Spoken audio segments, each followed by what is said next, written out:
ഈ മുസ്ലിം പുരുഷന്മാരുടെ മുഖം നോക്കിയാൽ കാണാം ഒറ്റ എണ്ണത്തിലും മീശ ഇല്ലാതെ താടിയുണ്ട്. അപ്പൊ അവിടെ ഒരു കാര്യം വ്യക്തമാണ്, ഇവർക്ക് മതം തലയിലുണ്ട്. ഓക്കെ, ഞാൻ പറയുന്ന ഒരു സ്കെയിലാണത്. ഒരു വ്യക്തിക്ക് മതം എത്രത്തോളം ഉണ്ടെന്ന് അറിയാൻ വേണ്ടി അവന്റെ മുഖത്ത് എത്രത്തോളം മീശ ഉണ്ടെന്ന് നോക്കിയാൽ മതി. മീശ കൂടുകയും താടി കുറയുകയും ചെയ്താൽ അത് ഒരു നോർമൽ റേഞ്ചാണ്. അതേസമയം താടി കൂടെ മീശ കുറയുകയും ചെയ്താൽ അതൊരു പ്രശ്നമാണ്. താടിയും മീശയില്ലെങ്കിലോ?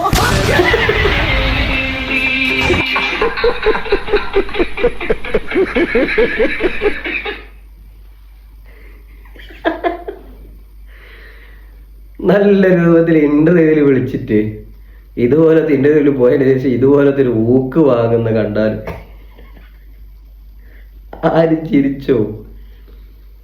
ഇന്റർവ്യൂക്കാരൊക്കെ ശ്രദ്ധിക്കണം. ഇങ്ങനെ ഇന്റർവ്യൂയിലേക്ക് ഒരാളെ വല്ലാത്ത ബഹുമാനിച്ച് ആദരിച്ച് റെസ്പെക്ട് ചെയ്ത് വിളിച്ച് കൊണ്ടുവന്നിട്ട് അവരെ ആ ഇന്റർവ്യൂവിൽ വെച്ചിട്ട് തന്നെ ഇങ്ങനെ ഊക്കരുത് പ്ലീസ്, റിക്വസ്റ്റ് ആണ്. ഊക്കിയാല് എയറിൽ പോയാൽ പിന്നെ ഇറങ്ങാൻ വലിയ പാടാണ്. സുമേഷേ കറക്കടാ, കറക്ക്, നന്നായിട്ട് കറക്ക്, നല്ല സ്പീഡിന് പോളൂ.